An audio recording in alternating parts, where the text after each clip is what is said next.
Assalamualaikum warahmatullahi wabarakatuh. Perkenalkan teman-teman semua, Ana Zikri. Di sini Ana akan menyampaikan tugas evaluasi proyek dengan dosen pengampu Ustazah Nenengsih SPD MSI. Baik teman-teman semua, masuk ke topik yang pertama, yaitu tentang Break Even Point. Break Even Point atau yang disingkat dengan BEP atau titik impas memiliki berbagai definisi yang dikemukakan oleh para ahli. Berikut ini adalah beberapa pandangan mengenai BEP yang dilihat dari berbagai sudut pandang. BEP yang juga dikenal sebagai titik pulang pokok menggambarkan situasi di mana perusahaan tidak mengalami keuntungan maupun kerugian, atau dalam kurung pendapatan total sama dengan biaya total. Sedangkan analisis BEP memiliki peranan penting bagi manajer dalam pengambilan keputusan keuangan, khususnya dalam yang A. menentukan jumlah minimum produksi yang diperlukan agar perusahaan tidak merugi. Selanjutnya yang B. menetapkan volume penjualan yang harus dicapai untuk memperoleh laba tertentu. Dan yang terakhir C. mengidentifikasi seberapa besar penurunan penjualan yang masih dapat diterima tanpa mengakibatkan kerugian. Masuk kepada topik yang kedua tentang rasio keuangan. Rasio keuangan menurut Harry pada tahun 2015 adalah metode perhitungan yang memanfaatkan laporan keuangan untuk menilai kondisi keuangan serta kinerja suatu perusahaan. Rasio ini berperan sebagai alat evaluasi penting dalam mengukur kesehatan finansial perusahaan. Dengan menggunakan rasio keuangan, perusahaan dapat menganalisis berbagai aspek seperti profitabilitas, likuiditas, solvabilitas, dan efisiensi operasional, sehingga manajemen dapat mengambil keputusan yang lebih tepat berdasarkan hasil analisis tersebut. Rasio keuangan juga digunakan untuk membandingkan kinerja perusahaan dari waktu ke waktu atau dibandingkan dengan perusahaan lain dalam industri hal yang sama. Baik teman-teman, masuk ke topik yang ketiga, yaitu rasio likuiditas. Rasio likuiditas menurut Hartono pada tahun 2018 adalah rasio yang mengukur kemampuan perusahaan dalam memenuhi kewajiban atau hutang jangka pendeknya. Kasmir menyebutkan pada tahun 2015 beberapa jenis rasio likuiditas yang sering digunakan perusahaan, yaitu yang pertama ya A. current ratio sama dengan aktiva lancar dibagi utang lancar. Yang B. quick ratio sama dengan aktiva lancar dikurang persediaan dibagi utang lancar.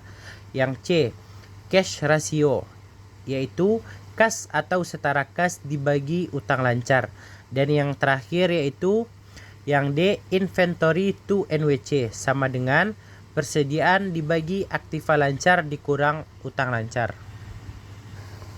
Masuk ke topik yang keempat tentang rasio leverage. Rasio leverage adalah rasio yang digunakan untuk menilai kemampuan dalam memenuhi kewajiban jangka pendek maupun jangka panjang, terutama jika perusahaan dilikuidasi. Rasio ini mengukur seberapa besar aset perusahaan yang dibiayai oleh utang. Semakin tinggi utang yang dimiliki perusahaan, semakin besar tekanan bagi perusahaan untuk meningkatkan pendapatan agar dapat membayar utang beserta bunganya. Baik teman-teman, masuk ke topik yang kelima, yaitu rasio aktivitas. Rasio aktivitas adalah rasio yang digunakan untuk menilai seberapa efisien perusahaan memanfaatkan sumber daya yang dimilikinya, serta kemampuannya dalam menjalankan operasi sehari-hari. Rasio ini sering disebut juga sebagai rasio pemanfaatan aset karena digunakan untuk mengukur efektivitas dan intensitas penggunaan aset perusahaan dalam menghasilkan penjualan. Salah satu indikator utama dalam rasio aktivitas adalah perputaran total aset dalam kurung total aset turnover yang mengukur berapa banyak penjualan yang dihasilkan dari setiap rupiah yang diinvestasikan dalam total aset perusahaan. Selain perputaran total aset, rasio aktivitas juga mencakup indikator lain seperti inventory turnover dalam kurung perputaran persediaan dan receivable turnover dalam kurung perputaran piutang, yang membantu perusahaan mengevaluasi seberapa cepat persediaan dan piutang mereka berubah menjadi penjualan. Prinsip rasio ini sangat penting untuk memahami efisiensi operasional perusahaan, terutama dalam hal pengelolaan aset dan modal kerja. Baik, masuk ke topik nomor 6 sekaligus menjadi topik terakhir, yaitu tentang rasio keuntungan. Rasio profitabilitas adalah rasio yang digunakan untuk mengukur kemampuan perusahaan dalam menghasilkan laba selama periode waktu tertentu. Semakin tinggi tingkat profitabilitas, semakin menunjukkan bahwa perusahaan mampu menghasilkan keuntungan yang signifikan. Hal ini juga berpengaruh positif terhadap peningkatan aset perusahaan, serta membantu perusahaan menghindari risiko kesulitan keuangan atau dalam kurung financial distress. Dengan profitabilitas yang tinggi, perusahaan dapat memperkuat posisinya secara finansial dan mendukung pertumbuhan jangka panjang. Baik teman-teman semua, mungkin itu yang dapat Ana sampaikan. Sekian dan terima kasih. Assalamualaikum warahmatullahi wabarakatuh.